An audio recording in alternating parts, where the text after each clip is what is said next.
The Syphon Filter series is a beloved set of stealth action games. During the PS1 generation, it helped to create a genre and develop memorable experiences. This small studio provided a stellar first entry with challenging and smart design. A sequel released shortly after the first, and improved on the formula in every way. Bend Studios would continue with this series onto the PS2 generation by providing a large shift for their focus. The PS2 entry would focus on online co-op play with continual rewards. While flawed in many ways, the Omega Strain was largely ahead of its time. With Bend Studios always being interested in new tech, they opted to try their hand on the PSP and continue their Syphon Filter franchise in this space. Dark Mirror was a large success for the handheld and the studio, which resulted in them getting to work on a sequel. Join me as we take a look back at Syphon Filter Logan Shadow.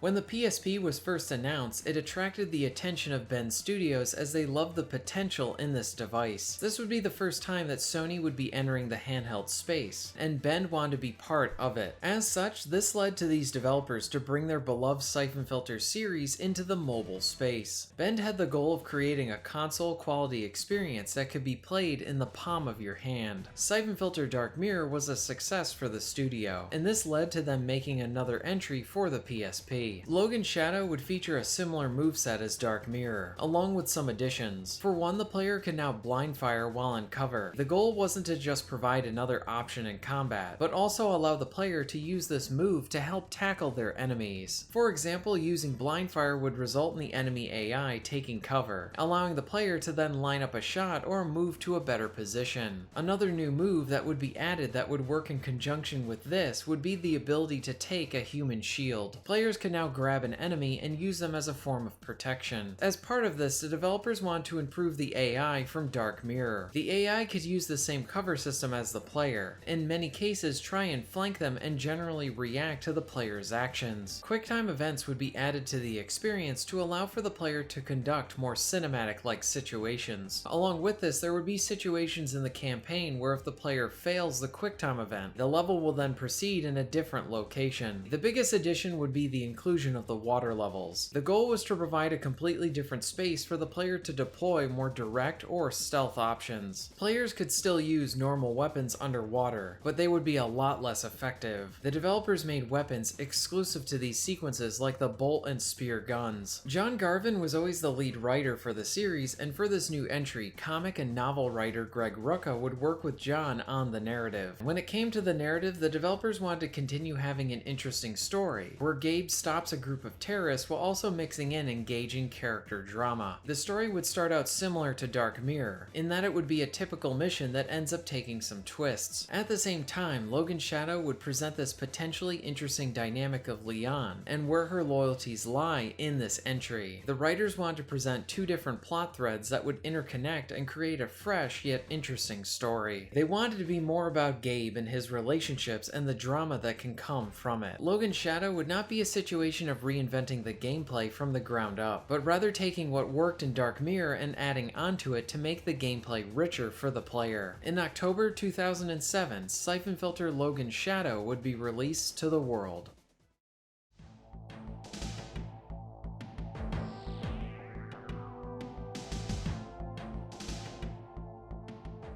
Logan Shadow is another good entry within the series while also suffering from the same issues and situations of Dark Mirror. The developers provided tighter controls and gameplay compared to the prior game, while also taking the opportunity to improve the pacing that makes Logan Shadow fly by. There are some small improvements like being able to blind fire and take human shields, but for the most part the formula remains the same. While Logan Shadow has some odd choices like including QuickTime events that are largely unneeded, or removing the blood effects that have always always been with the series. The biggest issue is how this game is held back a bit by the flawed hardware that it was released on. To the developers' credit, they do their best to provide a smooth gameplay experience in the palm of your hand, but due to the lack of dual sticks, there is general clunkiness to the action. Even with these issues, Logan Shadow is very fun to play.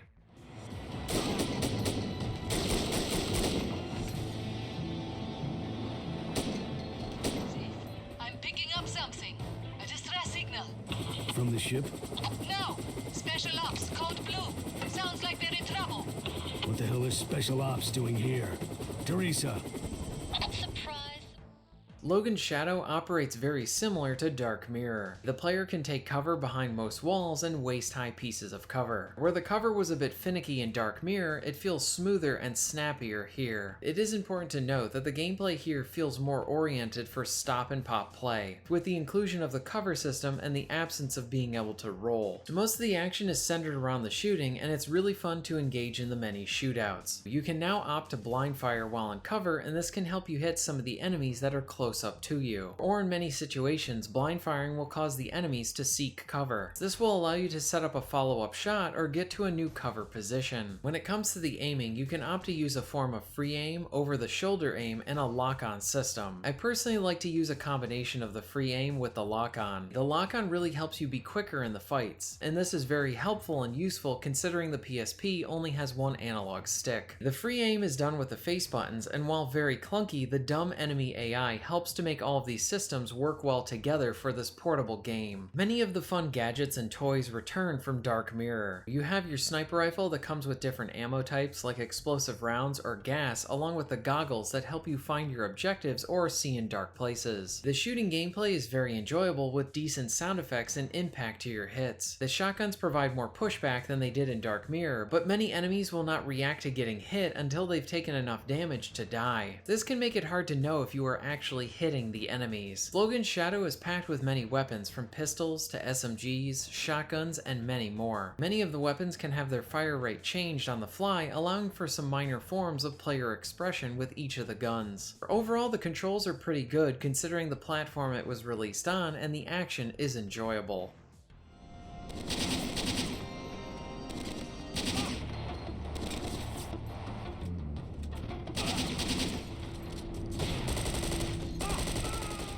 As I mentioned before, the pacing feels improved from Dark Mirror, and I think a lot of this is how the levels feel more focused and provide a lot of gameplay variety. Levels are broken up into bite-sized chunks and feature everything from light stealth, shootouts, rail shooting, escorting allies, and boss fights. There's even some fun one-off type situations that help with the variety. One I really enjoyed was when you needed to rescue an ally and take out all of her captors before they killed her. Another one made good use of your goggles that let you see through walls as you tried to protect an ally.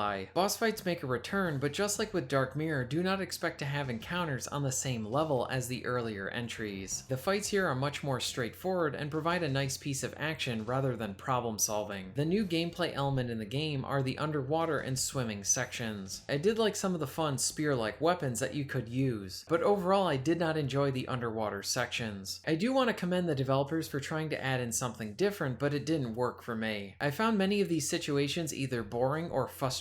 The first instance of this is where you need to hold your position and take out a horde of enemies. Another sequence has you fighting a boss underwater and you need to contend with a sub, along with other soldiers. While this might have worked better with the normal on-land gameplay, the combat of the underwater sections with enemies coming at you from any angle makes all of this feel lackluster or frustrating to contend with so many threats. The story is about on par with Dark Mirror. You start a mission and then it doesn't really go as planned. This leads to an interesting mystery along with Gabe doubting Leon's loyalty. The main narrative is entertaining, but my main issue with it is how it ends with the after credits scene. Considering that this is the last Syphon Filter game so far, it felt a bit irresponsible for the developers to end the story like this. I could understand leaving it off on a big cliffhanger if there was a planned third PSP game or a PS3 sequel to this. But considering we haven't had any news on a new Syphon Filter game since Logan Shadow, this felt like a very unsatisfactory way to end the story so far. I understand wanting to keep the player hooked and on the edge of their seat, but the ending felt like shock value to only have shock value. While I still enjoyed the bulk of this game, I had a few issues with this entry. For one, I found it very odd that there are no blood effects at all. Blood effects have been with this series since the very beginning, and the lack of it in this entry makes Logan's Shadow feel a bit neutered. This is also the first entry to include QuickTime events, and I mostly did not like their inclusion in the game. They were mainly used for simple actions like flipping a switch, and as such felt unneeded and didn't really add anything to the experience. To the game's credit, there is one use of them that is really well done. There is one mission where you start out captured. Now, if you can complete the QuickTime event, then you will start the level in the torture room with a shotgun. But if you fail the event, then you will need to break out of a cell and find your equipment. It is a small change, but a pretty cool surprise if you happen to fail the QuickTime event. Logan's Shadow removed the health bars on the enemies, and as such, it can be hard at times to see if you are actually damaging them. Many times shooting an enemy will not cause them to react unless it's the shot that kills them. And lastly, I really miss the problem solving and exploration from the prior games. The PSP games are both very fun, but they feel a bit too streamlined, and as such, some of that Syphon Filter identity seems to be lost here. I understand that some of these changes were probably to get these games to work well in the portable space, but with that transition, the series lost some of its best elements. Logan's Shadow is still an enjoyable game, even with its issues. Before we move to the conclusion,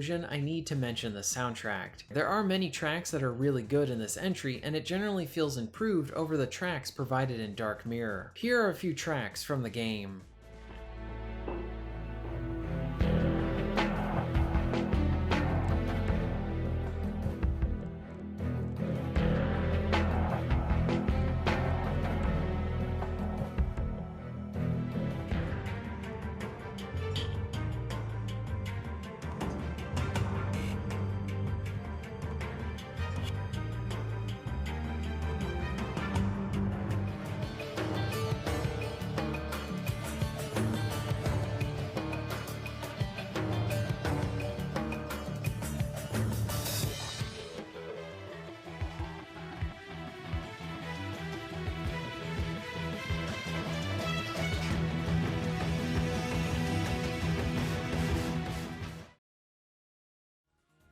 Syphon Filter Logan's Shadow is a solid entry within the series that has a few issues. Bend Studios really did make the best out of developing a game of this scope on portable hardware that did not have two analog sticks. When Logan's Shadow is focused on the shootouts, the game is an absolute blast of linear action. The underwater sections were a bit lackluster, and the inclusion of the QuickTime events were mostly unneeded. This game's ending is a bit of a sore spot for me, since it felt like a bad way to cap off the series until hopefully a new game is made. This type of cliffhanger is what you should do for the middle entry within a trilogy. I hope that maybe Syphon Filter has a chance to live again and get a proper conclusion someday. This game is an easy recommendation if you want something solid for the PSP, or you're a fan of the series. Thank you very much for watching.